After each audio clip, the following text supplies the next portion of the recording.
तो इन दिनों हर जगह क्रिसमस की धूम है। पूरी दुनिया में त्योहार बड़ी खुशी से मनाया जाता है क्योंकि इस दिन प्रभु यीशु मसीह का जन्म हुआ था। दुनिया में यीशु को इंसान के रूप में भगवान का अवतार माना जाता है, जिन्होंने इस दुनिया से बुराई को मिटाने पर जोर दिया। लेकिन वो कैसे इस दुनिया में आए और आखिर क्यों कैसे उन्हें मौत की सजा सुनाई गई, इन सब सवालों के जवाब बहुत कम लोग जानते हैं। तो चलिए दोस्तों, जानते हैं इन सभी सवालों के जवाब आज के हमारे इस वीडियो में। वैसे तो ईसा मसीह के जन्म को लेकर लोगों के अलग अलग ओपिनियन है, लेकिन दोस्तों ईसा मसीह के जन्म को लेकर बाइबल में जो कहानी है उसका सबसे ऊपर रखा जाता है। बाइबल के मुताबिक का जन्म मरियम नाम की महिला के गर्भ से हुआ। ये महिला वर्तमान इजराइल के नाजरत गांव में रहा करती थी, जिसकी सगाई यूसुफ नाम के एक शख्स से हुई थी। ये दोनों ही दिल के बहुत भले इंसान थे। कहा जाता है कि एक बार मरियम के पास एक एंजल आई जिसका नाम गैब्रियल था। ये एंजल यानी कि परी भगवान का मैसेज लेकर मरियम के पास आई थी। एंजल गैब्रियल ने उस समय मरियम से कहा था कि इस बार भगवान इस दुनिया में एक पवित्र आत्मा को भेजना चाहते हैं। ये बात सुनकर मरियम एकदम घबरा गई थी, क्योंकि तब तक उसकी शादी यूसुफ से नहीं हुई थी और ऐसे में वो बच्चे को जन्म कैसे दे सकती थी। तब उस परी ने उसे ईश्वर का चमत्कार बताते हुए उसे चिंता ना करने के लिए कहा जाता है कि इस दौरान मरियम अपने कजिन क्या चली गई थी। वहां से वो 3 महीने बाद आई थी और तब तक वो प्रेग्नेंट भी हो गई थी, जिसके बाद यूसुफ ने उससे शादी करने के लिए मना कर दिया। लेकिन उसी रात यूसुफ के सपने में भगवान ने एक ईश्वर दूत यानी कि एक एंजल को भेजा और इस एंजल ने मरियम के गर्भ यानी कि वूम से एक पवित्र आत्मा के जन्म लेने के रहस्य के बारे में बताया और एंजल ने यूसुफ को मरियम से शादी करने के लिए कहा, जिसके बाद यूसुफ ने मरियम से शादी कर ली। माना जाता है कि अपनी शादी के बाद जब मरियम और यूसुफ नाजरत में थे और मरियम प्रेग्नेंट थी, उसी दौरान वहां के रोमन सम्राट ने आदेश दिया कि उस देश के सभी लोगों की गिनती यानी कि जनगणना करवानी है और जनगणना करने के लिए हर इंसान को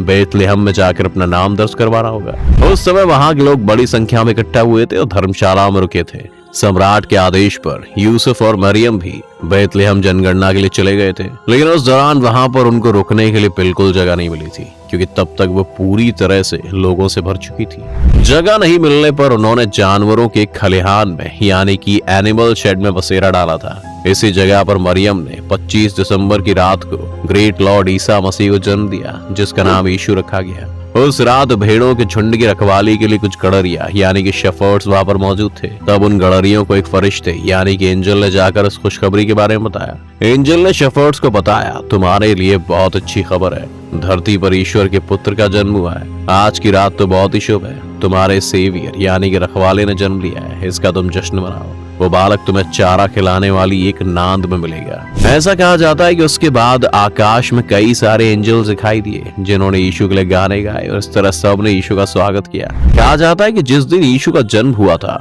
उस दिन दुनिया के 3 सज्जन आदमियों को आसमान का एक तारा दिखा था, जिस तारे को क्रिसमस का तारा भी कहा जाता है। वो इस तारे को देखकर समझ गए थे कि इस धरती पर किसी पवित्र आत्मा ने जन्म लिया है। आपको बता दें कि यूसुफ पेशे से कारपेंटर था। यीशु के जन्म के बाद यीशु के पिता यानी कि यूसुफ वापस अपने गांव आने के बाद अपना कारपेंटरी का काम करने लगे। इधर यीशु भी थोड़े बड़े होने के बाद अपने पिता के साथ ये काम सीखने लगे। लगभग 30 साल की उम्र तक वो इसी गांव में अपने पिता के साथ रहकर एक बढ़ई का काम करते थे।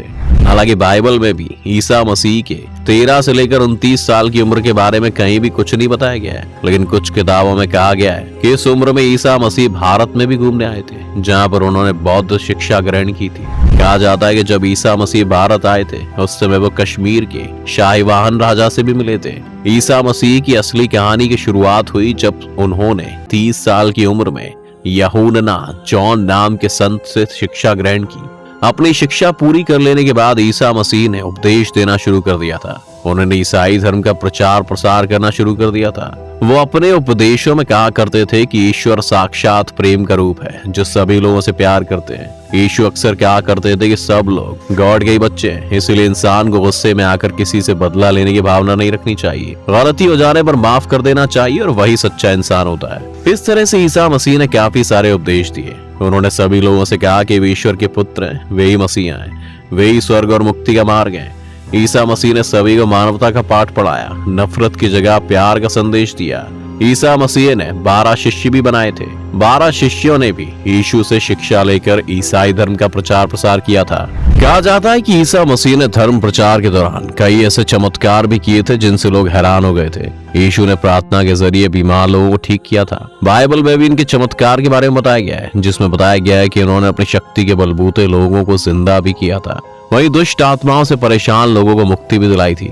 हालांकि ईसा मसीह के उपदेश यहूदी धर्म यानी कि जुडाइज्म की मान्यताओं से काफी अलग थे, जिसके कारण इनके कुछ उपदेश यहूदियों के कट्टरपंथी लोगों को अच्छे नहीं लगते थे, जिसके कारण वो ईसा मसीह के विरोधी बन चुके थे। वहीं दूसरी ओर बहुत से लोग ऐसे थे जो यीशु के उपदेशों से काफी खुश थे। ईसा मसीह यहूदियों के त्योहार मनाने के लिए यरूशलेम के मंदिर आया करते थे, लेकिन वे उनके धर्म को पूरा नहीं मानते थे। ईसा मसीह के मुताबिक शास्त्रों में जो लिखा गया था वो धर्म नहीं बल्कि नैतिकता ही धर्म है। यीशु के समय यहूदी बहुल राज्य यानी कि ईविश डोमिनेटेड किंगडम पर रोमन सम्राट तिबेरियस का शासन था। उसने एक गवर्नर को नियुक्त किया जो राज्य की शासन व्यवस्था को देखता था। इस दौरान ईसा मसीह अपने चमत्कारों की वजह से यहूदी लोगों के बीच काफी ज्यादा लोकप्रिय हो गए थे और इजराइल की जनता ने मान लिया था कि यही वो मसीहा है जो उन्हें रोमन साम्राज्य से मुक्ति दिलाएगा। उस दौरान ईसा मसीह की बढ़ती लोकप्रियता को देखते हुए यहूदी के कुछ कट्टरपंथी लोग उन्हें नापसंद करने लगे थे। उन्हें लगने लगा था कि ईसा मसीह एक नया धर्म स्थापित करना चाहते हैं जिसका संबंध यरूशलेम के मंदिर से नहीं है, जिसके कारण वो ईसा मसीह को यहूदी धर्म की मान्यताओं के खिलाफ मानने लगे। यीशु की इन सभी बातों से परेशान होकर कुछ कट्टरपंथी यहूदी लोग उस वक्त के रोमन गवर्नर पिलातुस के पास शिकायत करने के लिए गए। कहा जाता है कि पिलातुस को ईसा मसीह के उपदेश से कोई समस्या नहीं थी, लेकिन रोमन लोगों को हमेशा यहूदी क्रांति का डर रहता था, जिसके कारण कट्टरपंथियों को खुश करने के लिए पिलातुस ने ईसा मसीह को मौत की दर्दनाक सजा सुना दी। जैसा कि हमने आपको बताया कि यीशु ने अपने 12 शिष्य बना रखे थे, तो उन्होंने अपने शरीर छोड़ने से पहले अपने शिष्यों को शिक्षा दी ताकि उनके बाद जगह जगह जाकर ईसाई धर्म का प्रचार प्रसार कर सकें। कहा जाता है कि 29वीं ईस्वी में एक दिन ईसा मसीह गधी पर सवार होकर यरूशलेम पहुंचे, जहां पर उन्होंने अपने सभी 12 शिष्यों के साथ आखिरी बार खाना खाया और वहीं पर उन्हें दंडित करने के लिए षड्यंत्र रचा गया। कहा जाता है कि षड्यंत्र में उनके एक शिष्य जुदास ने साथ दिया था। कहा जाता है कि गिरफ्तार करने के बाद ईसा मसीह पर बहुत जुल्म किए गए, उन्हें क्रूर सजा दी गई, कोड़ों से मारा गया। इसके बाद ईसा मसीह को क्रूस पर लटकाने से पहले उन्हें कांटों का ताज पहनाया गया। फिर उन्हें भारी भरकम क्रूस को उठाने के लिए कहा गया। ईसा मसीह उस क्रूस को उठाकर जहां तक लेकर जा सकते थे वहां तक लेकर गए और उसके बाद उन्हें क्रूस पर लटका दिया गया। ईसाइयों का मानना है कि क्रूस पर मरते समय ईसा मसीह ने सभी इंसानों के पाप अपने ऊपर ले लिए थे। ऐसा कहा जाता है कि अपनी मृत्यु के 3 दिन बाद ईसा वापस जिंदा होकर उठे और 40 दिन बाद सीधे स्वर्ग चले गए। जिस दिन यीशु को सूली पर चढ़ाया गया था उस दिन को गुड फ्राइडे के रूप में मनाया जाता है। वहीं इसके 3 दिन बाद जिस दिन यीशु स्वर्ग गए उसे ईस्टर के रूप में मनाया जाता है। वैसे तो यीशु को किस दिन सूली पर चढ़ाया गया ये तो किसी को इसके बारे में ढंग से पता नहीं है, लेकिन कुछ इतिहासकारों के मुताबिक यीशु को 7 अप्रैल 30 ईस्वी या फिर 3 अप्रैल 33 ईस्वी, इन दोनों में से एक दिन यीशु को सूली पर चढ़ाया गया था। ईसा मसीह को जिस जगह पर सूली पर चढ़ाया गया था उस जगह को गोलगोथा नाम से जाना जाता है। ये जगह इसराइल की राजधानी यरूशलेम में ईसाई क्षेत्र में इसे हिल ऑफ द कैलिवरी कहा जाता है। इस स्थान पर चर्च ऑफ फ्लैजुलेशन है। चर्च ऑफ फ्लैजुलेशन का वो स्थान माना जाता है जहाँ सार्वजनिक रूप से यीशु की निंदा हुई और उन्हें गोलगोथा की पहाड़ी पर क्रॉस पर चढ़ा दिया गया था। इसीलिए होली स्कल्पचर से चर्च ऑफ फ्लैजुलेशन तक के मार्ग को दुख या पीड़ा का मार्ग माना जाता है। दोस्तों, ये थी यीशु मसीह की कहानी।